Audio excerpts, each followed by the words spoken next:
Hello everyone, greetings dear. कैसे हैं बेटा आप सब? I hope you are all is well. तो आपकी वर्कशीट आ गई है बेटा। शिक्षा निदेशालय राष्ट्रीय राजधानी क्षेत्र दिल्ली की वर्कशीट नंबर है 27। ये आपकी बेटा 7th क्लास की सामाजिक विज्ञान की हमारे अतीत भाग 2 से ये वर्कशीट ली गई है बेटे। विद्यार्थी को अपना नाम, अपने कक्षा अध्यापक का नाम लिखना है और ये वर्कशीट आपकी 22 जनवरी 2021 की वर्कशीट।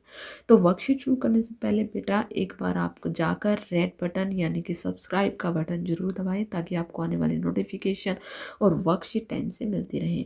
तो आज का टॉपिक है बेटा हमारा मुगल साम्राज्य। तो देखिए चलिए पढ़ते हैं बेटा कि मुगलों की आमदनी का प्रमुख साधन किसानों की उपज से मिलने वाला राजस्व था। यानी कि जो मुगल थे उनकी आमदनी का प्रमुख साधन क्या था? जो किसानों की उपज से मिलने वाला राजस्व था। यानी कि जो उनसे किसान जो है हर साल जो भी आप बोल सकते हैं जो भी जमीन बोते थे उनसे जो धन प्राप्त होता उसका कुछ भाग जो है उन्हें मुगलों को देना पड़ता था। तो वो था उनकी आमदनी का प्रमुख साधन।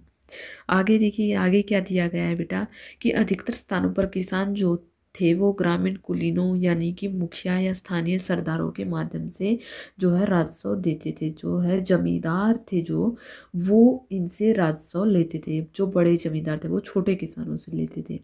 आगे क्या दिया गया है? आगे दिया गया है कि समस्त मध्यस्थों के लिए, चाहे वे स्थानीय ग्राम के मुखिया हो या फिर शक्तिशाली सरदार हो, मुगल एक ही शब्द यानी कि जमींदार का प्रयोग करते थे। जो जमींदार होते थे उस समय वो सबसे शक्तिशाली व्यक्ति होता था। आगे देखिए बेटा, देखिए यहाँ पर लिखा भी गया है कि कुछ क्षेत्रों में जमींदार इतने शक्तिशाली थे कि मुगल प्रशासकों के द्वारा शोषण किए जाने की स्थिति में वे विद्रोह कर सकते थे। यानी कि जमींदारों को इतना हक था कि अगर मुगल प्रशासन जो है शोषण करे व्यक्तियों का, लोगों का, तो उन्हें जो है विद्रोह वो कर सकते थे। आगे है बेटा, आगे क्या दिया गया है कि कभी कभी एक जाति के जमींदार, कभी कभी एक जाति के जमींदार और किसान मुगल सत्ता के खिलाफ मिलकर विद्रोह कर देते थे। कभी कभार वो जो है जमींदार वो विद्रोह कर भी देते थे, किसान भी विद्रोह कर देते थे। आगे देखिए बेटा, आगे क्या दिया गया है कि 17वीं शताब्दी के आखिर में ऐसे किसान विद्रोह ने मुगल साम्राज्य के स्थायित्व को चुनौती भी दी।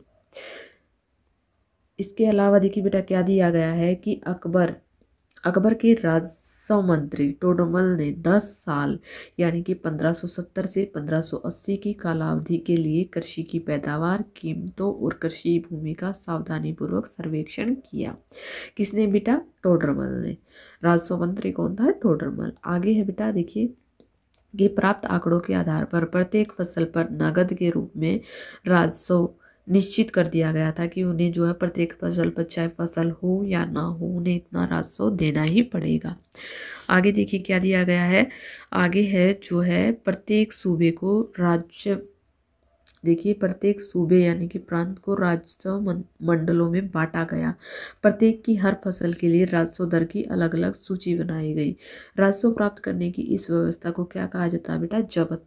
जब्त कहा जाता है। आप एक तरीके से ले सकते हैं कि अगर उसने जो है राजस्व नहीं दिया किसान ने तो उसकी भूमि को क्या कर लिया जाता था? जब्त कर लिया जाता था।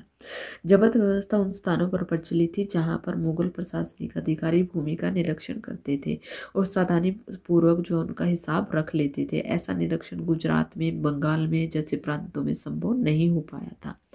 यानी कि इन जगह पर ये ऐसा संभव नहीं हो पाया था।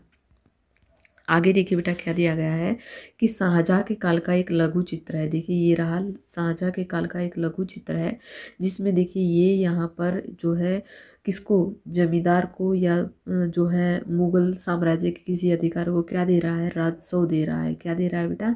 राजस्व किसान दे रहा है। और देखिए यहाँ पर राजस्व ना देने पर देखिए इनके क्या हालात हो गए हैं और इनको जो है यहाँ पर इन्हें पर मारपीट की जा रही है। आगे देखिए बेटा, सबसे पहला प्रश्न है हमारा कि मुगलों की आमदनी का प्रमुख साधन क्या था। तो चलिए बेटा करते हैं। मुगलों की आमदनी का प्रमुख साधन क्या था? मुगलों की आमदनी का प्रमुख साधन किसानों की उपज से मिलने वाला राजस्व था। क्वेश्चन नंबर हमारे 1 का आंसर है ये। कौन सा? क्वेश्चन नंबर 1 का आंसर ये हम जो है ये सारा इसमें लिखेंगे। आगे देखिए बेटा क्वेश्चन नंबर 2 क्या कहता है। क्वेश्चन नंबर 2 है बेटा हमारा कि जो है देखिए, मुगल साम्राज्य में जमींदार की क्या भूमिका थी। तो क्या भूमिका थी बेटा, यहाँ पर हम लिखेंगे कि अधिकतर स्थानों पर किसान ग्रामीण कुलीन यानी कि मुखिया या स्थानीय सरदारों के माध्यम से राजस्व देते थे। तो ये थी बेटा जो है जमींदार की हालत। आगे देखिए बेटा, आगे क्या दिया गया है।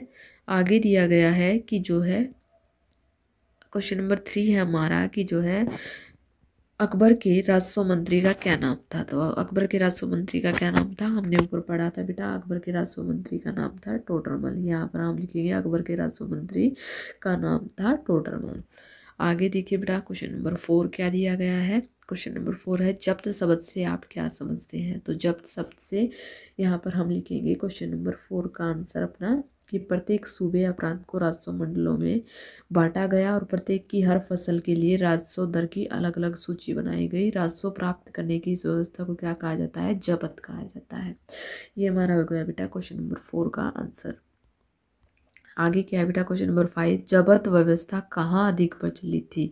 तो कहाँ अधिक प्रचलित थी बेटा, यहाँ पर हम लिखेंगे कि जब्त व्यवस्था उन स्थानों पर प्रचलित थी जहाँ पर मुगल प्रशासनिक अधिकारी भूमि का निरीक्षण कर सकते थे और जो है सावधानी पूर्वक उसका हिसाब रख सकते थे। यहाँ तक हम करेंगे अपने क्वेश्चन नंबर 5 का आंसर। तो यहाँ पर होती है बेटा आपकी वर्कशीट कंप्लीट। आई होप आपको समझ में आ गई होगी। अगर आपको वीडियो अच्छी लगी तो please like share and subscribe करना ना भूलें। थैंक यू बेटा, थैंक्स फॉर वॉचिंग।